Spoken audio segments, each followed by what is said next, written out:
dead? All good. What have you been up to? Oh, we hear this? I think this should be. Oh, cool. I made a bunch of changes. Oh yeah, I saw your pushes. I wasn't gonna merge it until you were finished. You were all pushing to the same pull request. Yeah. You were just adding commits to the same pull request. Where were you gonna submit it? I was just going to have to read it. Oh. No, you're right. I had a bunch. Yeah. I was like, oh yeah. I'm just waiting for John to know. I found a couple more errors. It's right Right in front of you. Solid errors that were not like. Oh, no, I didn't. I need to I don't believe you. I was waiting for I'm not saying that you're lying. I'm just saying I don't believe you. I'm not saying you're lying. I'm saying you're unintentional. No, I'm just saying that you might be telling what you're saying might be the truth. I just don't believe you. There's a difference. Well, if I was like, oh, Naomi, you're lying, I'd be like, Naomi, you're lying. But I don't believe you're lying. I just don't believe you. Actually, I'll be right back. Hello, Kristen. It's Okay, Chris, you took pictures?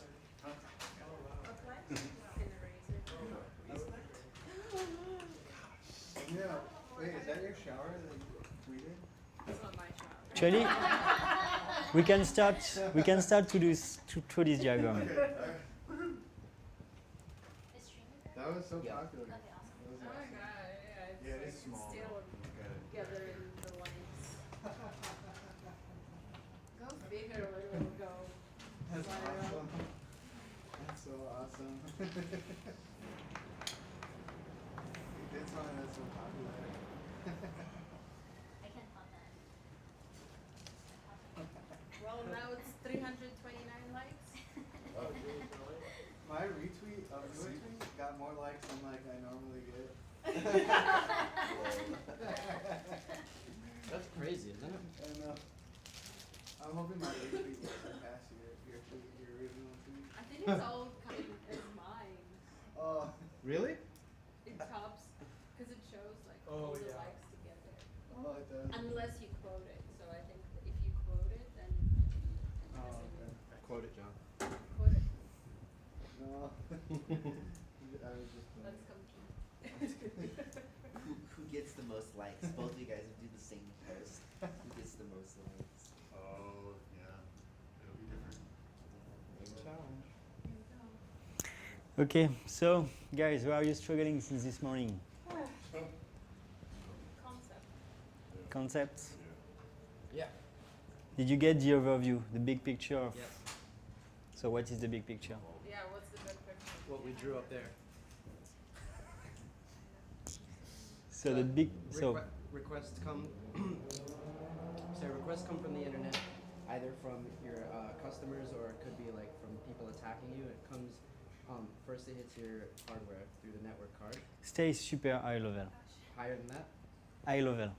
high level. Yeah, high level. Okay, requests are made to the server, and the server serves the information. Exactly. So what we want you to achieve, it's like to build a web server to host web content and to access the content from anywhere in the world through the internet. What that mean? You're at home through your laptop, you go to Alberton School website. What's happened? All that's work, and we want that. We want that you be able to understand and explain how it's work and be able to build that by yourself. So you already code stuff, you're already working on the Airbnb project. So now the goal is to host this project so it will be accessible from the internet. So Chris draw something interesting here. So a guy behind his laptop trying to access content, and the content is hosted on a web server. And what is between the user and the web servers? Internet. But then there is actually a lot of components, and there is a lot of way to define it. And we can stay super high level or go deep in details at every layer. So today we'll try to stay super high level. Because like for example here, we have the computer hardware, we have the Linux kernel, we have the virtual machine, I guess. but we can also add like containers and so on and so on, and we'll just discuss about virtualization all the afternoon. So today we'll stay like high level.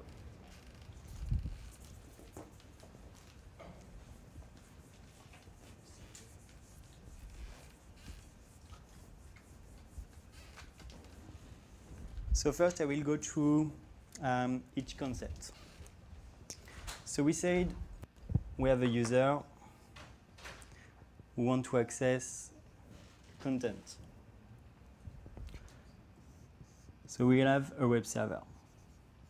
So web server, it will be the first concept we'll go through. So what is a web server?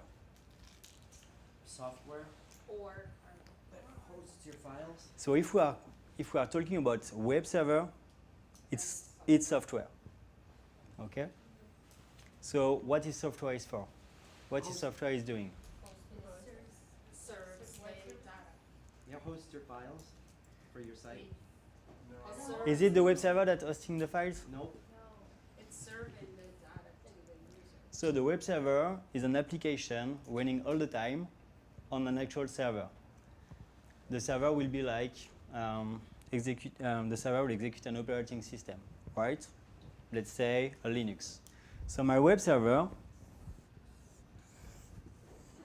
is set up like on a Linux machine. Let's say it's a Linux virtual machine, like a Ubuntu, like you use since like G0 at Alberton. So the web server is here to process content. It's not hosting the content. The content is hosting on the Linux virtual machine, on the file systems, right? So those files, they can be two kinds of files. You have the static content, HTML files. You have like the dynamic content, PHP, Python, Ruby, and so on. What is the main difference between those? Two HTML files. static. Yeah. It's the way the page looks. PHP dynamic. Like you can ask, like you say, I want to find this house with 4 rooms in San Francisco, and then it queries the server. It queries the Okay, let's keep it database. more simple than that. One's dynamic, Like and one's static. Actually, HTML5, you don't need any server. HTML5, all the content is already processed, it's already compute. So you can just open it with a web browser and the page will be displayed. So if you are using Chrome, Firefox, Safari, any browser you want, you can just open the HTML file, it will work. If you try to open a PHP file, it will not work. Why? Because PHP is a dynamic language, it needs to be compiled, it needs to be processing. So the web server is here to serve you content.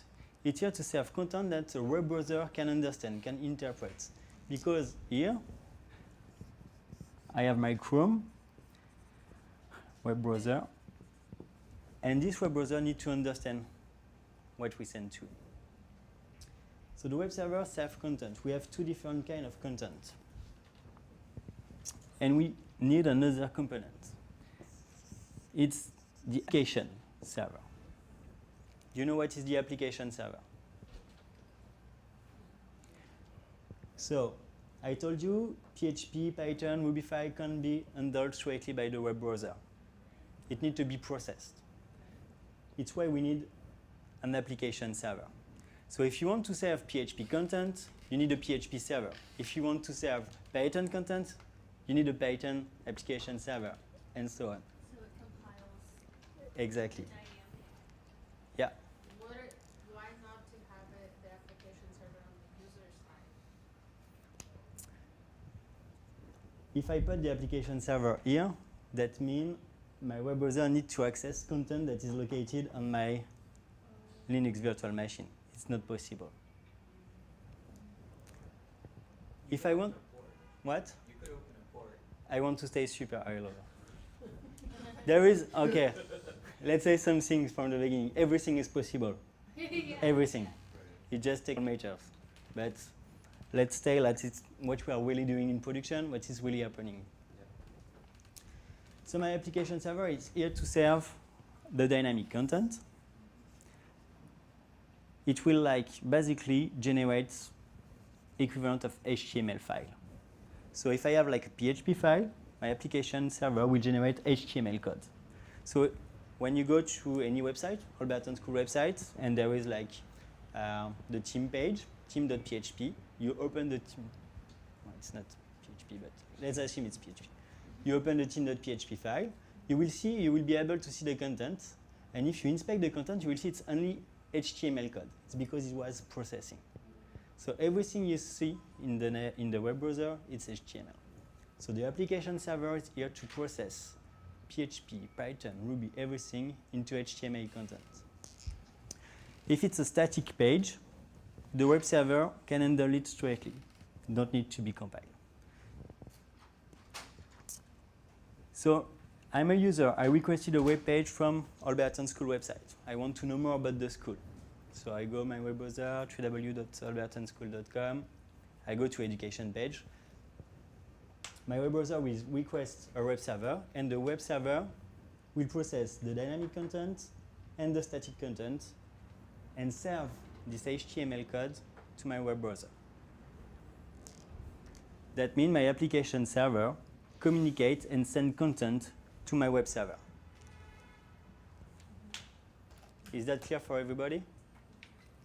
Okay, if I have like images on my website because I want to put an awesome picture for awesome students, where the picture will be located. That's a dynamic. Yeah, the So, photo's static. images are static or dynamic? No, they're They're static. static. Static. They are static. There is nothing to process. Oh, okay.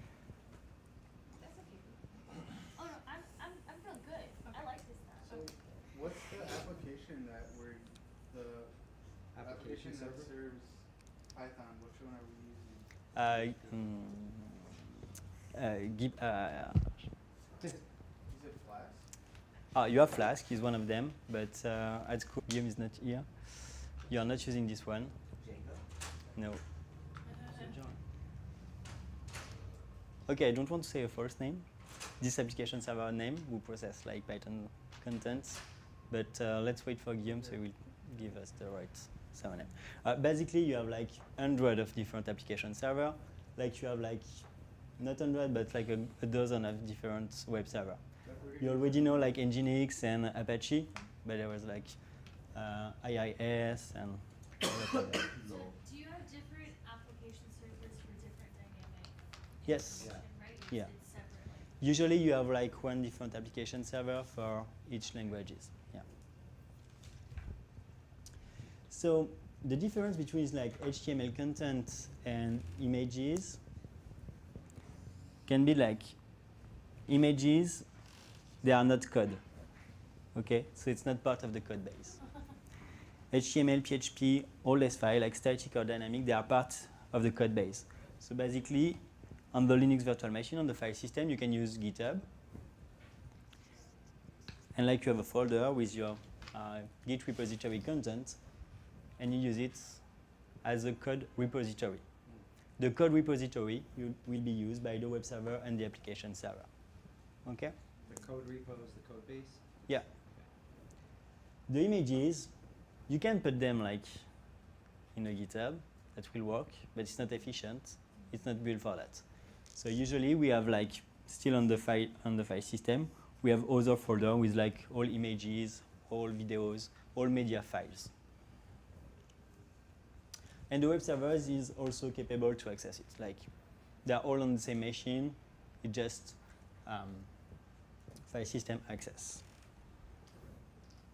So if your Git repo is referencing an image that's on a different system, does it have to have the entire path, the full link? A relative pace, a pace that is understood by the web server. So basically, when you set up a web server and an application server, you have config files.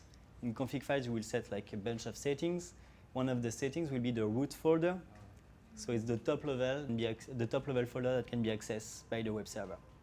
So any relative links to this root folder will be working. But if the images is outside this hierarchy of folder, it will not be accessible. It's a security measure. Like otherwise, that means like if there is an intruder on your web server, you can access to all your file system. It's super dangerous.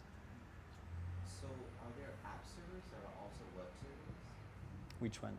Oh, I was just wondering. Sorry?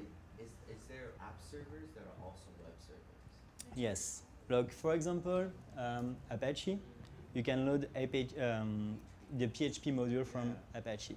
So that's appear like it's only one application, one web server.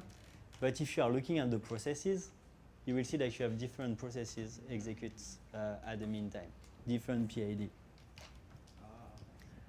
But in terms of like installation, it will be simple because it's well integrated. So if you apt-get install Apache, and then apt-get install Apache-PHP, it will set up everything for you. It will edit the config file and say to the web server, oh, when you are starting, please start also the application server. Oh, yeah. And oh, it's the way we are communicating together. So if it's not like a native integration, you need to handle that by yourself. Okay, this part is clear? Okay. So this web server is on a Linux virtual machine. The Linux virtual machine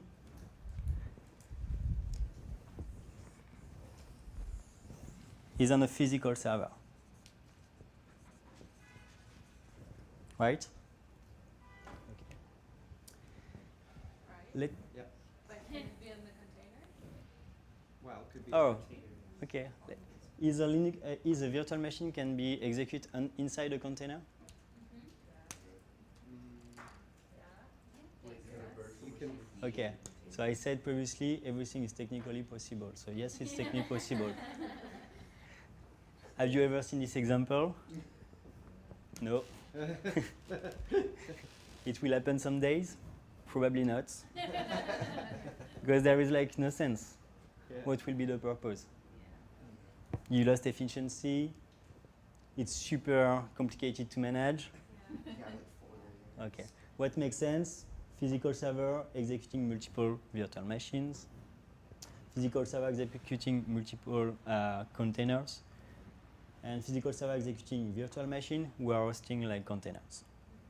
Is it And- more efficient than to have one physical machine containers in each of those application web server and different? So I'm kind of disagree with Julien on that. There is only few examples that physical server running containers directly. Usually like 90% of containers are executed inside a virtual machine for like a simple reason. Physical server, when you have an outage, when you have an issue, you need to be like on the physical server or like through what we call a KVM, like it's virtual keyboard, virtual mouse, virtual monitor, and you don't want to go through that. It's super complicated to manage. So even like your physical server will handle one server, like one virtual machine or one container, you should always use a virtual machine because if there is an issue on the physical server, you can just take this virtual machine, forget about the physical server, and execute it on another physical server. So we always have a virtualization layer on top of a physical server today. And you don't lose any performance because there is a hardware abstraction. That means like the virtual machine access straightly to the hardware. You lost like, it's kind of nothing, 0.00 something percent of lost performance. So let's assume we have a physical server running a Linux virtual machine at the beginning. So our user is connected to internet. He can access to this process content. But let's say we have like 10,000 users here who want to access the same content. And this virtual machine can only handle few thousand. What can we do? Load balancing. Before load balancing. I load balance between what? Servers. We need another server. Right. So still on the same physical server, I will add one color.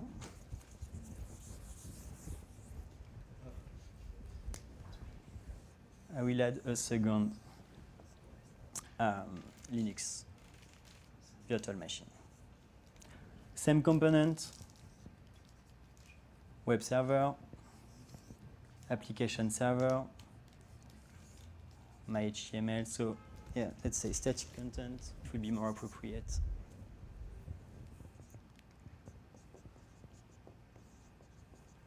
My dynamic content, and just file system for medias. Is static HTML simply a template, while the dynamic HTML is the actual page that you would actually use? You don't have dynamic HTML. Dynamic HTML will be PHP. Yeah. Like if it's a real HTML compliant file, like W3C compliant HTML file, it will be static, only static content. So I have my second virtual machine running on the same physical servers. So if I want to split my user between those servers, I need a component to do that. So, like you said, the load balancer. And that could be hardware or software, right? So let's say I have a load balancer. Yeah.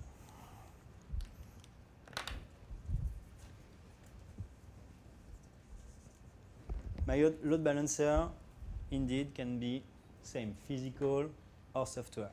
If it's software, it will be like a virtual machine. So it's the same architecture as here. Actually, it can be if I want, can be like that. They can all be on the same physical server. Yes. So it can be like actually a virtual machine. It can be like a dedicated equipment, like just a physical server running and executing softwares. But most of the time, for the same reason as I explained before, it will run through a virtual machine. The things like, as you may know, when you build specific hardware, like load balancer, you can have like specific processors, specific memories that are built to handle only load balancing traffic. That means the processor is built to handle specific kind of requests, so it will be more efficient to process them, but it will not be able to execute like a standard Linux kernel, for example. So you may have seen that, like we have like ARM processor, SPAC processor. In your computer you have like x86 processor, Intel, like everybody, even on Mac now, but you have like a lot of different kind of processor, and some of them, like POSIX, can only handle specific code. So when you see, like for example, in the rack, in the entrance, we have a bunch of different kind of hardware, like Ethernet switches to connect all computers together, firewalls to protect the network, servers to execute virtual machine. There are like different hardware inside it. All are specialized regarding the purpose they will use for it. So let's go back here. So now I have two web servers and a load balancer. So I'm a Lambda user here. I want to access the content. I will connect where? To the load balancer or straight to a web server? So yes. So I will have to the load balancer. And my load balancer will split the traffic between those two virtual machines. You know how it works? Yeah, because there's different techniques. Sorry? There's different techniques that you can set up. Like, are you talking about like round robin versus wait, those ones? There's weighted round robin. Yeah, that too. Exactly. So, like naturally, we will thought like 50% of the traffic will go to the VM A and 50% to the VM B. It's the standard configuration that works. But actually, we can do whatever we want. We can say, I want 80% here and 20% there. It's just a rules I set up in the load balancer. So load balancer, it can be seen like another web server. Actually, Nginx can be used as a load balancer. You have like other example. Varnish is an excellent one, which is really known on the market. What can be the purpose of having 80% on a side and 20% on another side? Depends on, it could be, if it's two physical machines, it could be one can handle more based on its own hardware. Mm-hmm. Or it could be that you want to just dedicate one for certain types of requests. Keep it simple, Okay, but sorry. yes. Let's say we have like two different physical servers. One is super expensive, it can handle like thousands of connections. The other one is like just here in case of, just for backup Yeah. purpose. It can handle only 20%, but it's a super cheap server. So yeah, that can be a good example. So, can I ask a question? Yeah. Does the load balancer get a request and then say, like, for example, it says, okay, this request I'm sending you to this port where that VM is, and this request you're going to this port for that VM. Like, what's exactly? You mean by the if there is different requests, regarding each request I will split the traffic. Yeah. How does it do that? There, So basically you inspect the content, you inspect the request. So it can be like either, there is like, okay, let's keep it simple. The load balancer will analyze the request and will see, oh, in this request I need to serve images. So I can have like dedicate a web server just for images. Okay? So then I can optimize my virtual machine just to serve this kind of content. Then when we are like in a really big architecture, like for example like Facebook or Twitter, regarding what you are trying to do, which kind of user you're trying to interact, the location of the user, all these factors, you can like redirect the request to different farm of servers. Like let's say, I'm not saying it's working like that for Facebook, but it could be. So you have like user database in US, user database in Europe. You're in the US, you want to talk with someone in Europe. So basically all the computing from the European user will be done in Europe, and all the compute for United States citizens will be done in the US. But when you want to talk together, that means like the compute will be on both sides. But when you connect to the website, you both connect to Facebook. You don't see anything. So what that means, you all go to a load balancer, and the load balancer can say, oh, this user is coming from US. Okay, so it will be like a web server from US who serve the traffic. Oh, this user is coming from Europe. It will be handled by farm servers in Europe. Could that Make sense? Could that be similar to like content? Like Netflix can like say this content is available for these users in this country versus users with another. Yes. Could that be? It could that be, yeah. Yeah. But actually for Netflix, all the content is available all over the world. Oh. Because if you are a US user and you're on vacation in Europe, you're still a US user. And Netflix don't want to like transport to the network from US to Europe just because you're on vacation. Oh, So all content are, for Netflix, I can tell you it's replicated all over. Yeah. it actually, when I went to London, it locked me out. I couldn't use it. Yeah. Why is that? Also, there is some ISP rules. Oh, so it was probably my Yeah. yeah. But Netflix by himself, he don't don't care. Yeah, he don't care. What they care is like where your account is registered. Where is your credit card actually? Yeah. Okay. So, Thanks for if you don't mind, this is like a tangent. Are you going to talk about ports at all? No. That's not high enough.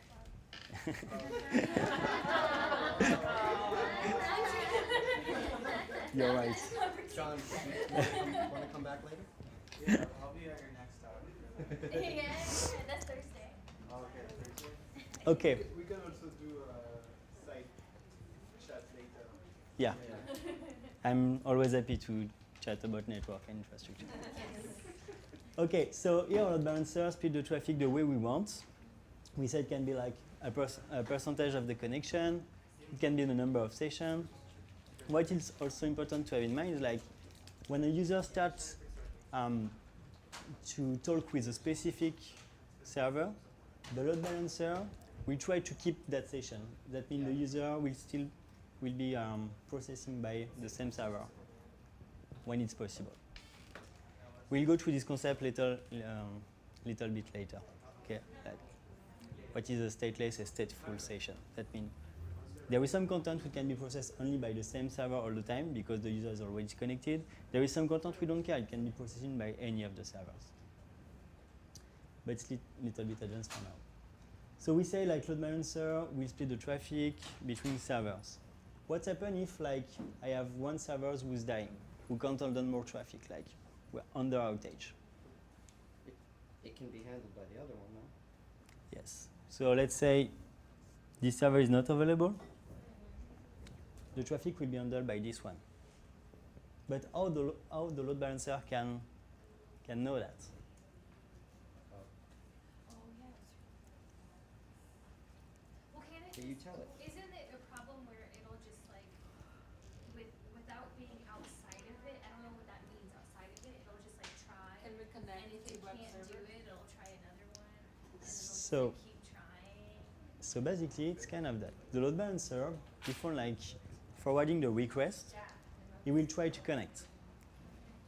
Try to do a HTTP request and see if he gets an answer or not. It's like it's a monitoring system embedded in the load balancer. The load balancer will like send ping requests.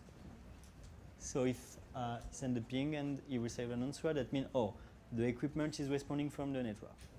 Then he will try to do like HTTP request. That means, oh, I receive HTTP answer, so the web server should work. And then you can even have like more complex tests inside the load balancer. Say, when I request this web page, I will analyze the HTML content, and I need to find this kind of answer. Like for example, hidden code. And if I receive and if I found this hidden code, that means that the web server is actually working well. So embedded monitoring system inside the load balancer. So we will be able to know if a web server is available and working well or not. If the load balancer detects that a virtual machine is not, a web server is not available anymore, it will redirect all the traffic to the other one. But that means, in terms of design, when you are doing your infrastructure, if you design the entire infrastructure to handle thousands of visitors, and you rely on 2 servers, what's happened when you lost one? That means you can handle only 50% of your traffic. So keep that in mind for later. So it's good, like I have 2 servers, I have a load balancer that can split the traffic and handle a failure. But there is an issue now in this diagram. What if load balancer What if the is load down? balancer fails? Sorry? What if the load balancer is down? Exactly. So what we calling that? How are we calling that? Okay, 1 point. Yes. Failure. The single point of failure. So my load balancer, if it's alone, it's a single point of failure because if I lose the load balancer, even if I have like 200 web servers, there is no one to handle the like first. So web server will have never something to process. You could have a load balancer for the load balancer. But okay, let's assume this case. It's interesting. Let's say in top of the load balancer I have another one. Yeah, So I put 2 here, and I have 1 here. But same here, that goes out. single point of failure. So I have a question. So So- if this isn't necessarily the load balancer, but if a web server goes down, does that mean you have the same environment, same virtual machine places, even if one's only getting 20% of content, right? It's still the same. Yeah. But what if you have it more specialized, where you have like we were saying earlier, this one handles images, this one handles XYZ. Do you just have multiple of those specific? Exactly. So basically, when you are doing an infrastructure, if you like double all components, but you still have one with alone, you have a single point of failure. That means you spend money for nothing, Yeah. basically. Because like, what the purpose to have like a almost fully redundant system? If like you have like a centralized component with alone. Does the black list when you are unnecessary? Like, you should always be empty for this single point of failure. But as you say, you can build the best infrastructure. There's one part of it that's like not redundant, then it's better. You can look at the server rack that you built. You'll see that everything is in the. So what's the answer For what? for this? So you need to have what we call a cluster of load balancer. Basically, it's 2 pieces of hardware that are physically connected together, and if one of the two fails, it's transparent. Is that like So that means you have like, storage? it's the same, let's say, here we have two physical servers, right? They are connected together. We have like in this rack, we have two physical servers with a network wire between them, right? The contents, like, we have the same content as all time on both servers. That means the VM A and the VM B. First, I create like the VM A on the server A and the VM B on the server B. But by a special mechanism, I will not explain now, the VM B is available here and the VM A is also available here. Okay? We have the same content of both physical servers. So if I lost a physical server, my virtual machine will automatically execute on the other physical server. So it's the same for load balancer, right? Either it's like it's a virtual machine for load balancing, it will work this way. But if it's like a hardware appliance, you know what I explained before, like a dedicated hardware just made for this purpose, it will be the same. Like both content are replicated all the time between those two components. So if one failed, all the traffic is handled by the second one, by the second unit. So usually when you have a switch, like you don't see it as a human, like no interruption of traffic, but in fact, you almost lost like few connections, few stations, but it's transparent. Yeah, Julien, maybe you, I don't know if you speak about it, like the key is that from external, like, Not yet, not yet. So now, I try to figure out an order with a story. So my user connected to internet access to my web content, right? Everybody understood that? So how this user access to this content? What is this magical? Wait. What?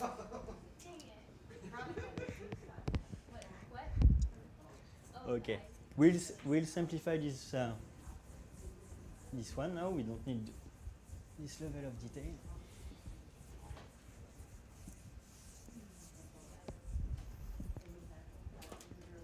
So now we just assume we have a web server farm here, okay, with all the components we assume. We have the magical internet. And we have our laptop.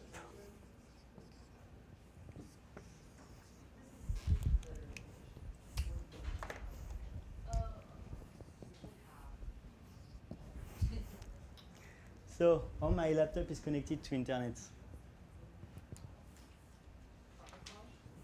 Let's keep it simple. How are you connected to internet at your home, at your place?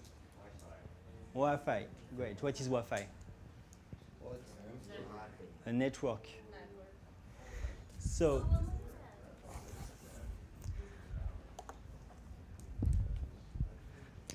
you have your box at home, right?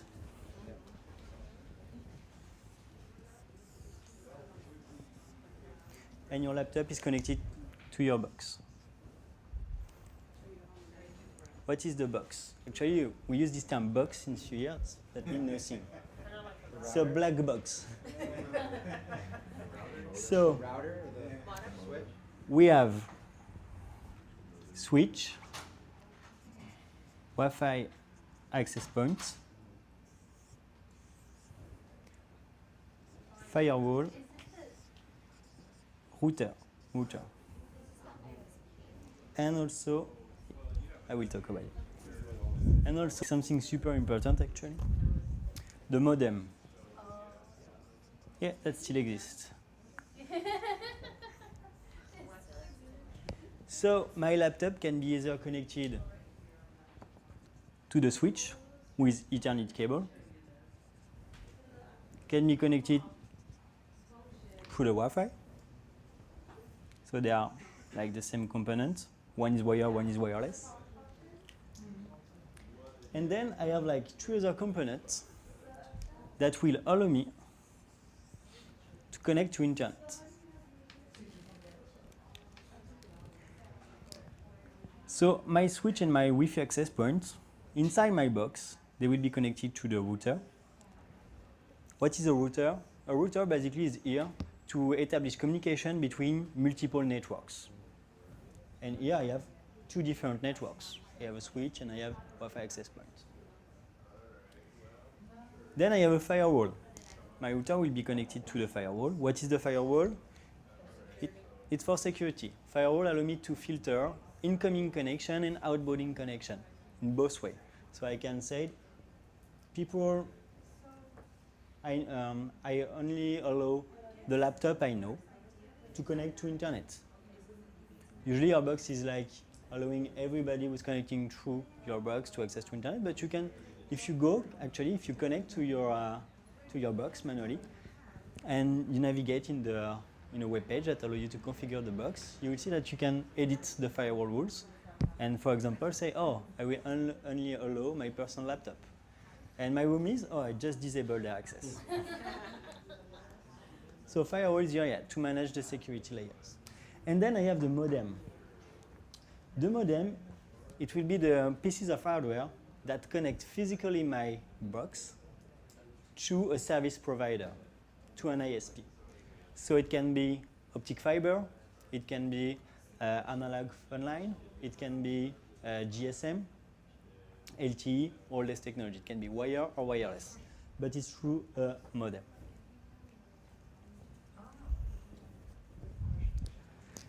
So basically my box will not be connected straightly to internet, because after all, internet is just a word. It's not an equipment. My box will be physically connected to a service provider, AT&T, Comcast, Xfinity, WebPass, like whatever you want. And my service provider will be connected to internet. And what we call internet actually is just a network of service provider.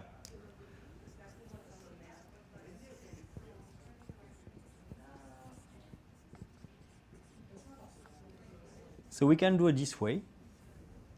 It's high level and it's pretty false. What is really internet?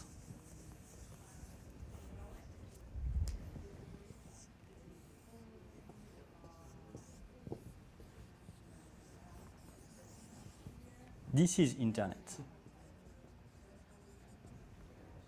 It's all service providers physically connected together. It's not something virtual, it's something you can really picture it. Like AT&T, they have cable, real cable, connected to Comcast. But it's not just ISP. It's also big names. Netflix, Google,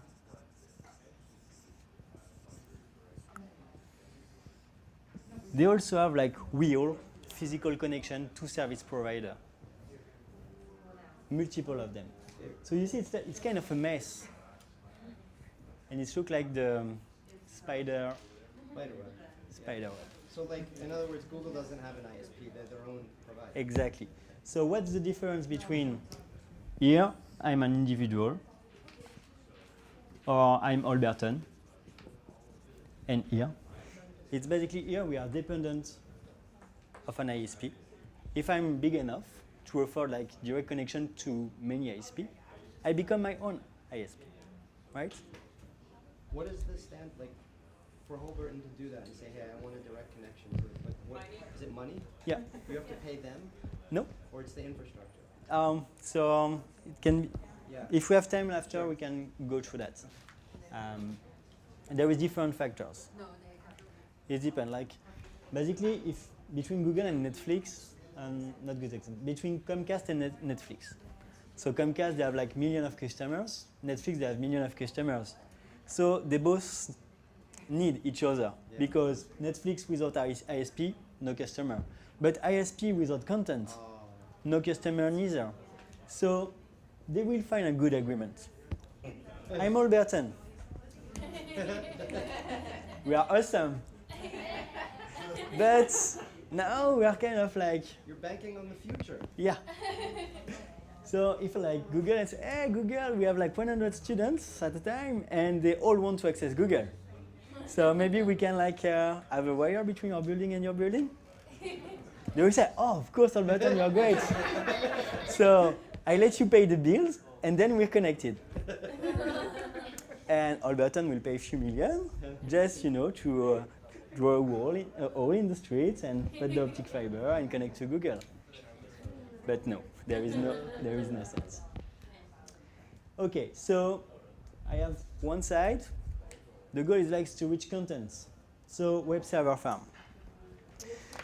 Usually web servers, they are like on physical servers, and physical server, where are they located? Data centers, yeah. So in data centers, I will have rack, like Indian ones, but a lot of them. And inside racks, a lot of servers. 42 servers per racks, maximum. Because it's standard units. A rack is 42 units. And the minimum size for a server is 1 unit. Okay, so we have like multiple rack. So awesome. So data centers, usually they are really big and they have a lot of customers. Google can have its own data centers. Netflix can't have its own data center. They are too small and they are like all over the world, and like a data center is super expensive to build. So what happens, there will be customer of data centers. So you have like big name like Level 3, Equinix, Rackspace. All these companies, they are just real estate company. They are building like data centers and renting space to companies, to customers. And their customer will be like Netflix, Alberton, and also all service provider, Comcast, Xfinity, all of them. Why? Because like when you are inside the data centers, let's say I'm Google, I have my own data center, but I also rent some space at Rackspace. And I'm Netflix. I also rent some space here. We are in the same building, so it's super easy to connect together. And if I'm Alberton, I can afford like rent a rack in a data centers.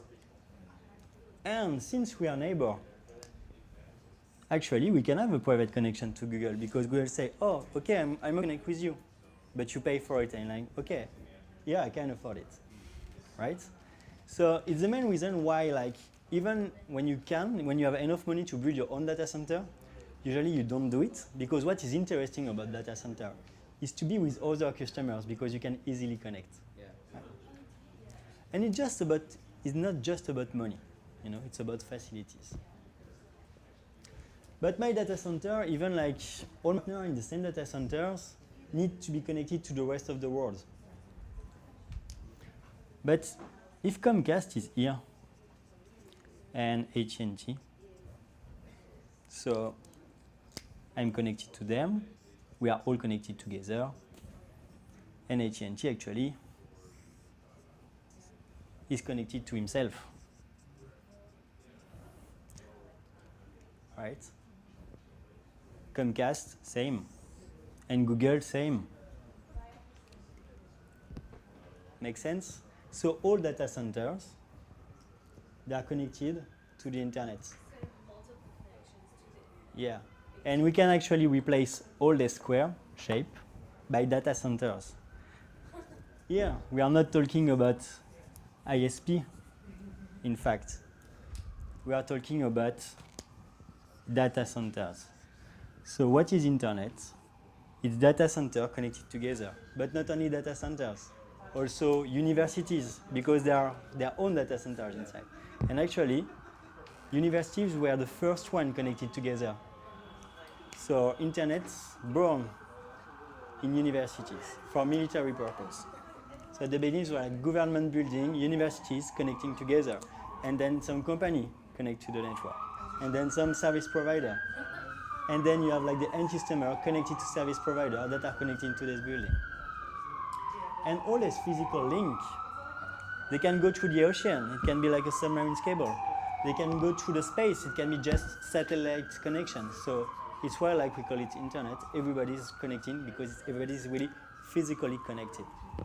So when from my laptop I want to access the web page of Albert is located in these data centers, it's just information, electricity was going through wire or wireless network. Okay for this big picture? Yep. So now, how this network is working. How it can be possible because like I'm behind my laptop, I just tap www.albertonschool.com and the content display. But it's not happen like magically. Not fair. It's not fair. Sending a request. Request, yeah, kind of. So what is www.albertonschool.com? It's a domain. You're sending Subdomain, requests domain. to homework and IP. 3 domains. Okay, domain, IP. Top level, secondary level, and then subdomain. Okay, same. Dang, High level, Cyr. just for the beginning. So yeah, Server, you're asking so to connect to the server. I have 3W, let's say HBTN, it will be simple, .com.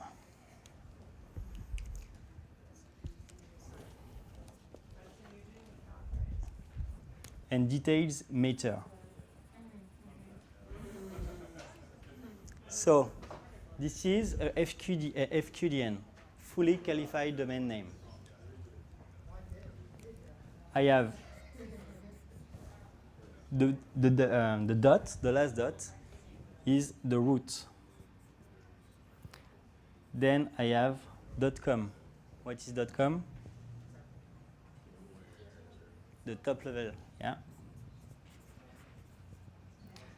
Then I have HBTN, Second one. the domain. And then I have the 3W. Subdomain. No. That's what it's. Okay, to be fair,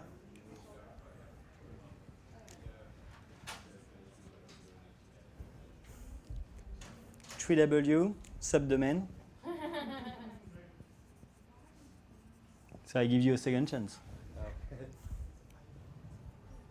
What is that? I can't see it. Here is the record. Record? Record, yeah. Oh. What's that mean? Yeah. Seriously.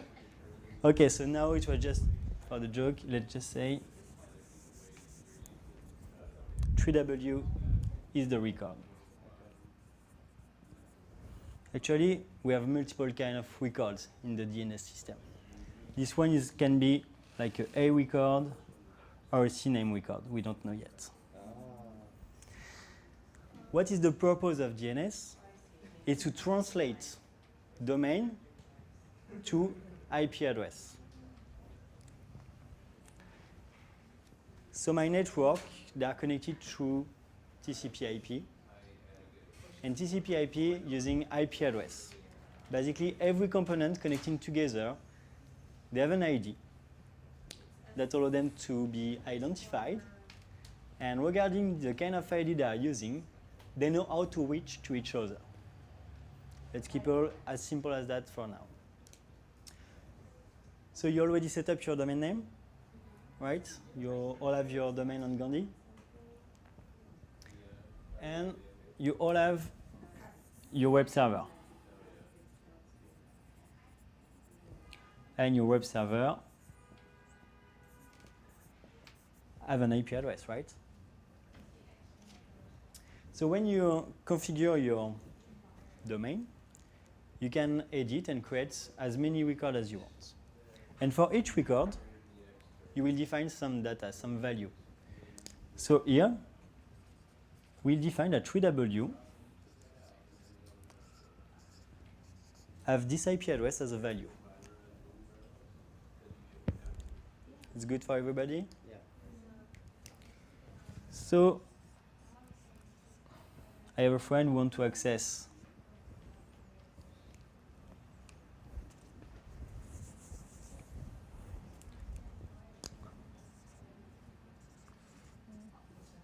to the Alberton website. What will happen? He will enter the address in the web browser of his computer. It's easy to remember. Then his computer will say, oh, I need to find the IP address of the server to connect to him. I need to find this IP address. How the computer will process. So basically, step one, you look at the cache. Because maybe your computer already know the answer.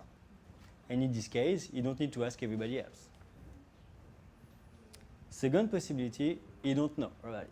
So you need to find this IP address. So when you configure the network of your computer, when you connect to Alberton School Wi-Fi, for example, your computer will receive a network configuration by what we call the DHCP server. I put it here. It's not, you don't need to know about it yet. But basically, the DHCP server, if we talk about what happened at your apartment, the DHCP server is inside your box. So when you're connected to the Wi-Fi, your box will send you a network configuration. And in this network configuration, you will receive an IP address for your computer, and also the IP address of a DNS server. So when your computer will look at the cache and don't find any entry for www.hbtn.com, second, it will say, oh, what is the DNS IP address I received from the DHCP server? So it will look at it and say, oh yeah, I know, I have.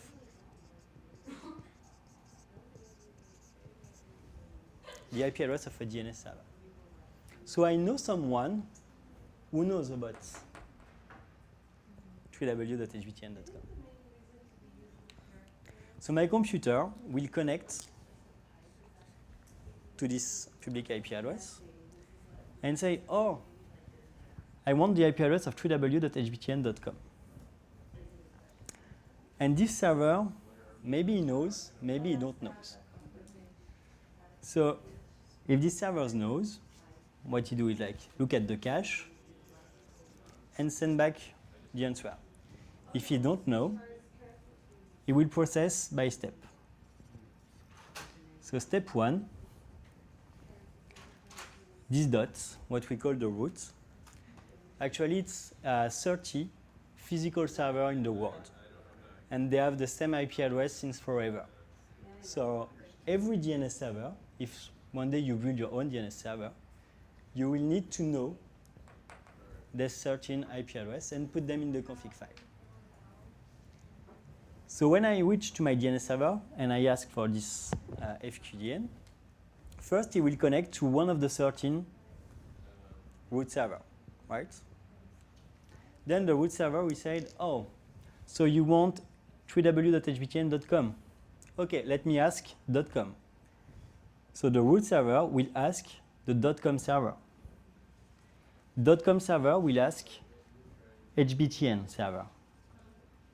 And from HBTN server, he will get the value for 3W. All this process will be idle from the DNS server. The DNS server will just receive the entry, the value.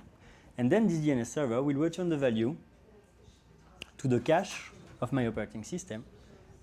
So my web browser will be able to look at it. And instead of connected to a FQDN, actually what happened behind the hood, Chrome, my web browser, will connect to an IP address returned by the DNS server.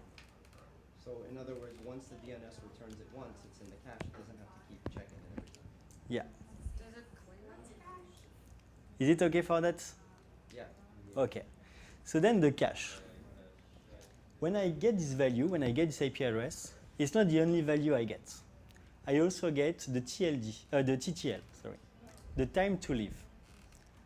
So when I configure my domain, by default, I will configure a TTL for the domain. By default, it's 3,600 seconds. But then each time I add a record, I can configure a specific TTL. So I can say, oh, for this and this specific entry, it will be only 300 seconds. If I don't specify anything, the value of the domain will be sent. So what that means? My DNS server, it's not mine. Usually it's the ISP DNS server or DNS server you like. You can use the one of Google, the one of AT&T, whatever. It will keep this value, like the 3W for 300 seconds. But it will not be the one, only the one to keep it.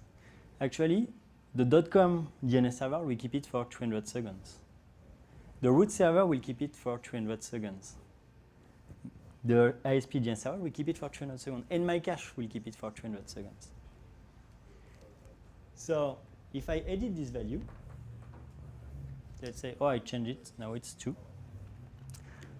Like, even if I clear the cache of my laptop, I will still resave for 300 seconds the previous value. Right? So the time to live is used by any segment of the DNS server chains to save it in their cache. Because otherwise it will be like crazy and we need like more and more DNS server as the number of users is growing. I mean, for www.hbtn.com, let's say we have like 1,000 requests per day. It's fine, everybody can handle it. But for example, for www.google.com, it's requesting like, I don't know, maybe 1 million times every minute, every 10 seconds, maybe more. So we need to cache this value, and not only 300 seconds, maybe more like 24 hours. Yeah. Why do websites use www? Because it's not really necessary. Yeah, it's not necessary.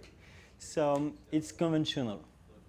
It's because basically when you have a domain name, you will have multiple entry. You can have like FTP, 3W, let's say beta, whatever you want. Yeah. And it's easy to remember that website will be www.hbtn.com. The FTP, like FTP are used, to exchange files. FTP dot. So it's just conventional, but actually you can use like for the purpose you want. And what you can define also, it's a default value. So when I don't specify any record. It's a placeholder. Yeah. For having, for having that. So like when you configure your domain, you have a specific record. So this record will be the default value. When you use the arrobas in a DNS system, it's for the default value.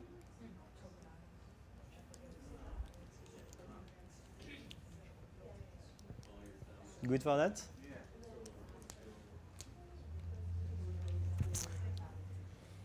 Okay, so that for DNS, I think it's enough for you.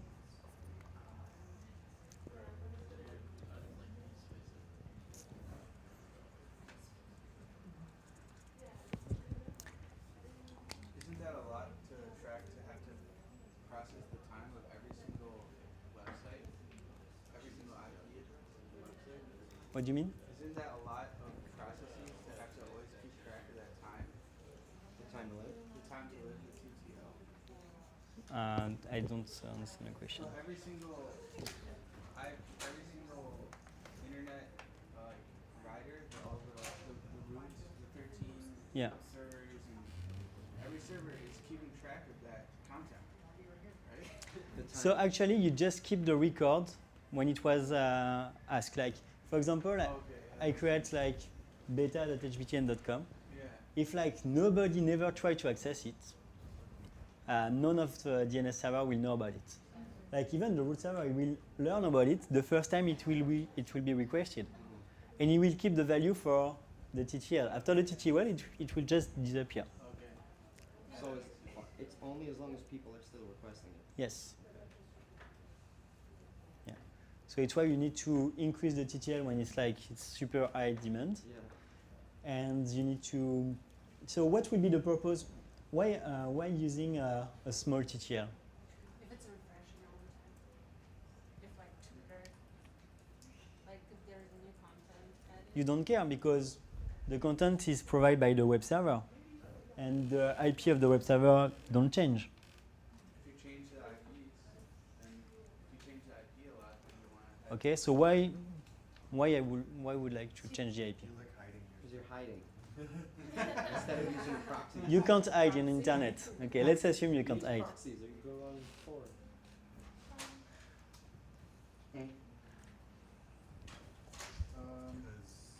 Because you have multiple servers. Yeah, but it's handled by my load balancer. So Oh, okay. my entry, instead of using the IP of the web server, I will use the IP of the load balancer. Yeah, 'cause we're just giving the name. So let's say I have like You stop paying rent. web server 1, So you gotta keep- web server 2. Here I have my old website. Here I have a new website with new content. So same, I have the load balancer, top of it. This is the content online, so it's accessible by www.hbtn.com. Here it's a new website. It's not released yet. I want to launch it Monday. Monday at midnight, I want like every user who try to reach my website, go to the new one. Or I make it happen. The TTL. Because if I have like a default TTL of few hours, when I will make the change at midnight Sunday, it will take few hours before like it's refreshing on all clients and all servers in the world. So before I process to any migration, I need to reduce the TTL. Okay? Yeah. And don't forget that the time I need to refresh this TTL, it's actually the value of the TTL. So you need to anticipate. So it's why you want to play with the TTL. Most of the time it's just for migration purpose. So when you change it to 300 seconds, you Yeah. have to wait 3,600 seconds for the value to change to 300 seconds. If the previous one was this one, yes. Ah. Yes. And basically what's happened is like you don't define this value. So you are using the default value of your domain.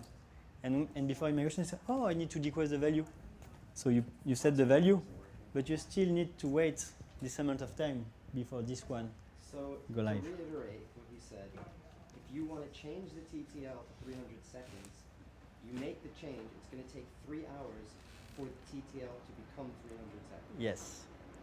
And the next time you want to change it to 10 seconds, it'll take 300 seconds before that. Exactly. Alright. Yeah. Okay. Also, another example. Is there like a good default time that you should have? So then A default time? A good A 3060 is good for That's 3 hours. all purpose usually. So let's say I have 2 web servers.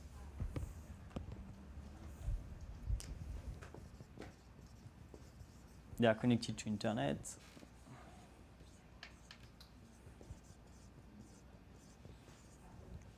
I don't have any load balancer, but I want to split the traffic between the 2 web servers. What can I do? Make the alternate TTLs requests. Can you alternate where you send the request? With what? With the DNS? You can use the Do you have DNS. 2 A records? Yes. Yeah. So you can use the DNS round robin system to just split the traffic. So what is good with DNS round robin? It's super easy to deploy. That costs nothing. But also, that means you have no fault tolerance and you don't control the load will go to each server. It will be totally random. The good way to set up a DNS round robin. So I was talking about the A record. So we were like 3W. It's a record. who go to this IP address for this TTL.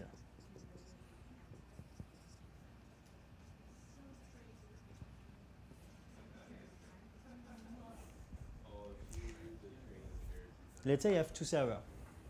I can create two other records. WS1 A 300 WS2 A other IP address. And let's say it's 2. So if in my web browser I use ws1 or ws2.allbuttonschool.com, either I will go to the first server, either I will go to the second server. All right? So if I want to load balance the traffic, I can just replace this value by ws1, create a second one with ws2, some TTL, and then 50% of the time I will go to the first one, 50% of the time I will go to the second one. The thing is, like, when I use a name instead of an IP address, it's not the same kind of record. It's not a record. It's a CNAME.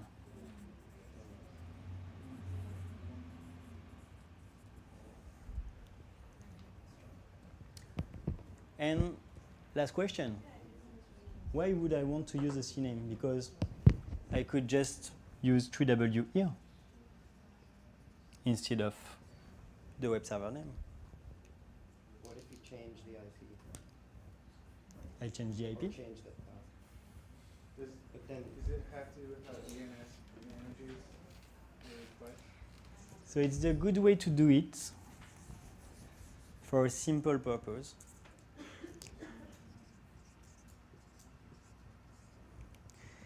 It's like, yeah, it's easy. I just have 3w.hbtn.com. But let's assume I have like 100 different A records, 100 different CNAME records. It will be super easy to manage because when I change the IP address of the web server, it changes everywhere. It's like a pointer.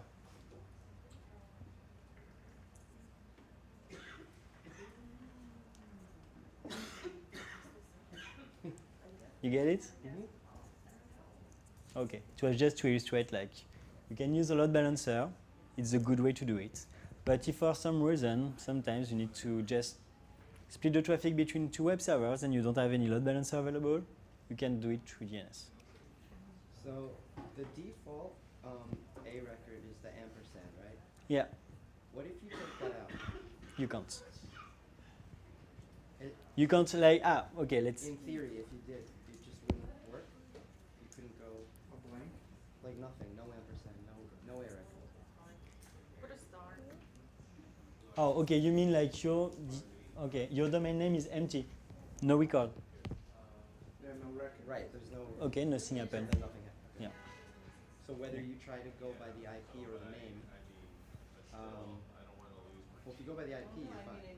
Yeah, If you go by the name, it doesn't know. yeah. Okay. And actually, regarding the configuration of your web server, you can allow the access only by the name and not by the IP. Wait. Because your web browser, when you will connect to the web server, Yeah. in the HTTP header, it will forward what you actually type in your web browser. So in your web server configuration, you can say, oh, if the user tries to access by something different than this FQDN, it will be denied.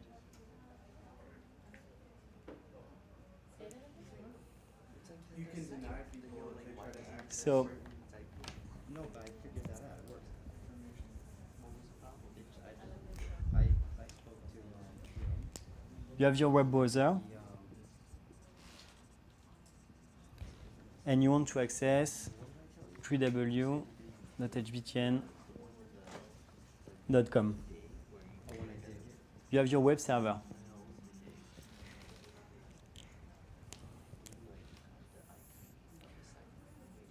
like Chrome or Safari, they will transmit a bunch of information. What is the web browser? That's intentional. What is your operating system? What is your IP address? What is your time zone? Like a bunch of information. And also, in the HTTP header, what you type, the value you enter it.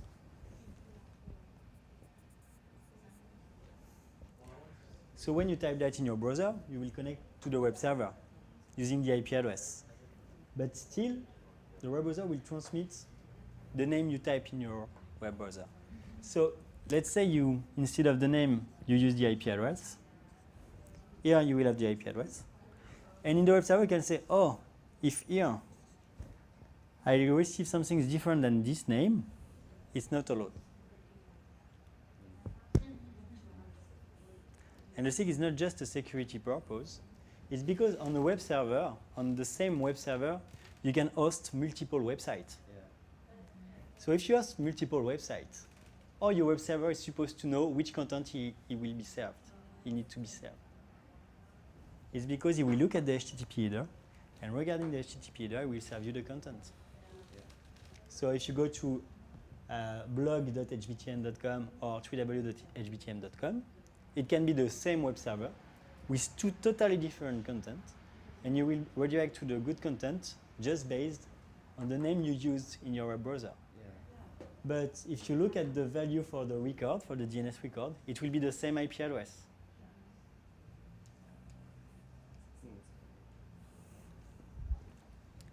Good for that? Yeah. Okay. Another concept. So now we know to build like a good and reliable infrastructure who's working 24/7. So web server 1, web server 2.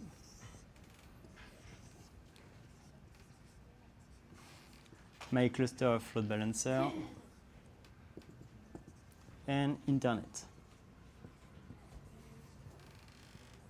And I have at least 2 ASP connections.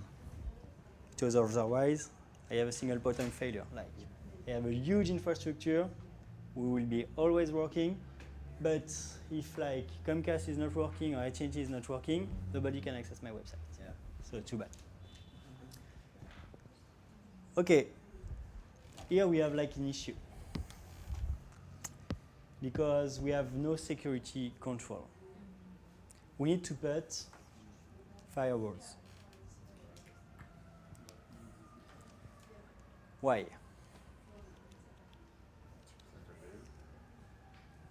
To protect the networks, yeah. So here it's a network on Amazon. Okay. Every component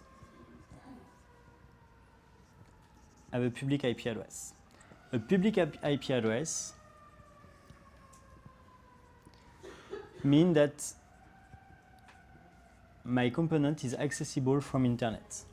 There is 2 kinds of networks in the world. The private networks you can't access from internet, and the public networks who are used for internet. So when you are like spawning a virtual machine or load balancer on a cloud provider, it will give you all your components with public IP address. That means you can connect straightly to each component. That means if you want to connect to this web server instead of this one, you can. But you don't want like to let this possibility to your user, to your customers. What you want is they go through your load balancer. So how can you enforce that? You can set up firewalls. You can set up firewalls, software firewalls. That means on each virtual machine, you will configure some rules. And this rules will say, for the input connection, I only authorized the IP address of the load balancer. That means if I'm outside the networks,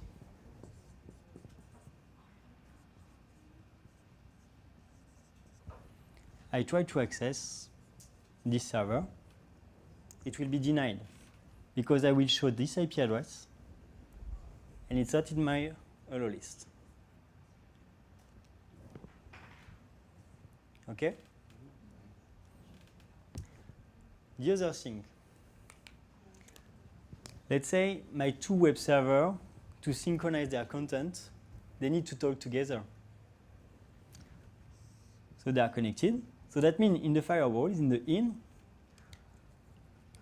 I also need to put the IP address of my web servers. But let's say in my network, I have another one who is really confidential. And I want it will be accessible only by few IP addresses. To be sure that I have no issue, I can also protect the outbound network, the outbound connection. And let's say, oh, this web server, it can only connect to the other one. So that means if I have an intruder here, he can access to my web servers, but he will never go to another one. But if it's very, very critical, I should create another network. And by default, if I am another network, it will not be accessible. Everything to say, you can filter all inbound connection and all outbound connection. And most of the time you think like, oh, outbound connection, I don't care. But actually you care. Just because if there is an intruder, you can access to other part of your network. Yeah. But also, You keep them separate. it can be use your server as a zombie machine. Yeah. So that means use your server to try to hack other infrastructure from other companies. And since you are legally responsible for your infrastructure, Yeah. that means if you have an intruder who try to access another company, it's your responsibility. And when we are in IT, legally speaking, you are responsible to try to protect your network. Not to be sure you're protected, but you need to have like set up all the measures regarding your level of knowledge. So a judge will never like sanction you if like you have no clue about it. But like if you're a software engineer and you don't protect your server, Yeah. I mean, you don't try to protect your server, you are in charge.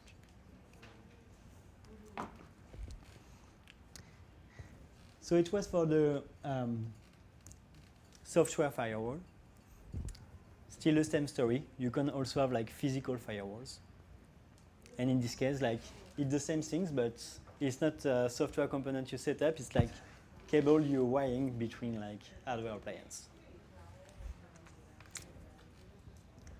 So now I have like a reliable web infrastructure, secure almost. Everything's working well. I have like redundancy, good redundancy. My web server is like is done since 2 weeks. I didn't hear about it because it's working well. Oh, and for some reason, my second web server got down 2 weeks after. And now I discover an issue because my customer tried to call me, oh, we can't access your website. You go, you have a look, and you can't connect. You lost your 2 web servers. How can you prevent that? Get the one that went down, get it back up faster. Yeah, but how? Backups? Yeah, backup are good, but first you need to know that you lost a web server, no? Oh, monitors? Set up. You should have network monitors. Exactly, monitoring. So basically, each time you set up something, You said the load balancer doubles as a monitor, right? yeah, monitor for himself. Oh, right. But did you get a short message on your smartphone? No, he handled it like he did his job well, because for 2 weeks he didn't Right. encounter any I'm outage. balancing it, I'm putting it. Yeah. Yeah.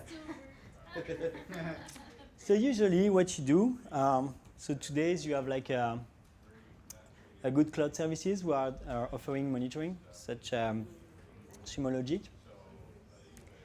So you have a SaaS platform. they will use like servers, and you will configure the service to, like say every 30 seconds, try to connect to each one of your server. So it'll just try and ping it every couple seconds? So it depends on what kind of monitoring you want. Oh, The bare minimum will be ping. But ping that just say, oh, your server, your physical server, your virtual machine is alive. That not mean that your web application server, your web server and application server are working. So it might do a dummy request or something? Not just that, a full HTTP request. If you want to be sure that it's working, your server needs to simulate a user traffic. Yeah. So you need to say, oh, I want to get the content of this web page. I will read the content, read the HTML code, and be sure that I get the value I should get. If everything is okay, nothing happens. If the value differs, of the time I get this answer like become longer and longer. So usually I know I should get this answer in less than 1 second, and today it took me 3 seconds. I have an issue of performance. So then I have a notification. And based on notification, most of the monitoring system offer actions. So actions can be send a message, send an email, or better, execute a script. Why execute a script? Because maybe you want to shut it Because down, turn it back on. if it's an error I know, like when I check the content of my HTML page, if I get a code message that is explicit enough, maybe I can just run a script that fixed. Yeah. You can set up different ones. It You doesn't could- have to be one at the end. And then Yeah. you can create a library of scripts that you want to combine. Exactly, and better like intelligent artificial that like analyze the error you get on your website and try to fix the problem instead of fixing the issue. Because for example, a script can be, oh, okay, the web server is not working. I just delete the virtual machine or the container and spawn a new one. But then that means maybe someday I will get the same issue again. So the best way is like first you fix the issue and then you solve the problem. So the issue don't happen again. So when you do monitoring system, you're monitoring for availability, your service is working, performance, it's fast enough because sometimes if it's like really slow, it's the same as like not available because your user just left your website. You should check security. That means on every single component you have some log files, and on log files you know who tried to access your website. So maybe you should have a look at that. Oh, I have a specific user who tried to access my website 10,000 times every second. So it's not a human. That's not a human being. So I should just deny this user in my firewall. Yeah. So my monitoring can be used for that. I check the log all the time. I detect a pattern. I execute a script for my firewall, and I just ban the IP address of the client who tried to hack my system. Not a very good method. Should put some kind of. Is your monitoring going to be on a different hardware system then?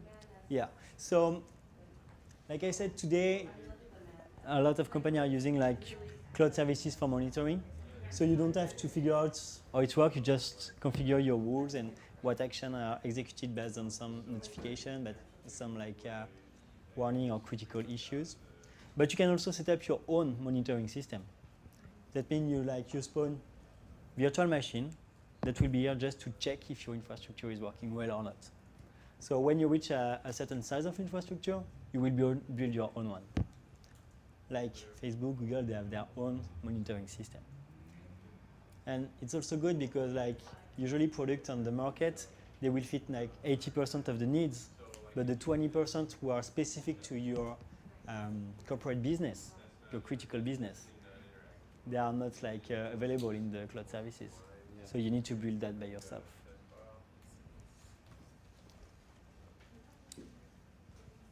Okay for monitoring?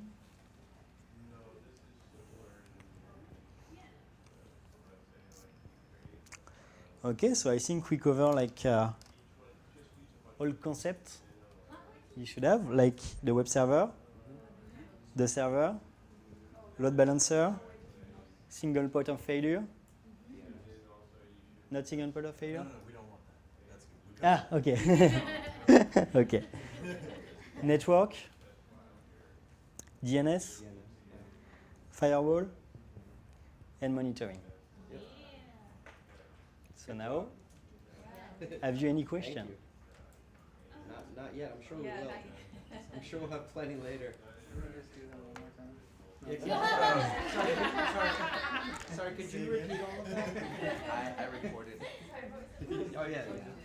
Oh, you did? Is there is some concept you want to go over or go deeper? Or Where'd you record it? Oh, super. Let's take screenshots. I just want to reread everything I read. Yeah, now that it makes sense. Like We now need that to I kind of have a process bigger it. picture. Yeah. It's like once you learn a language and you're like, let me read that again. Now I understand it. okay. Thank you. Can we ping you if we have it? Yeah, just go find me. Yeah.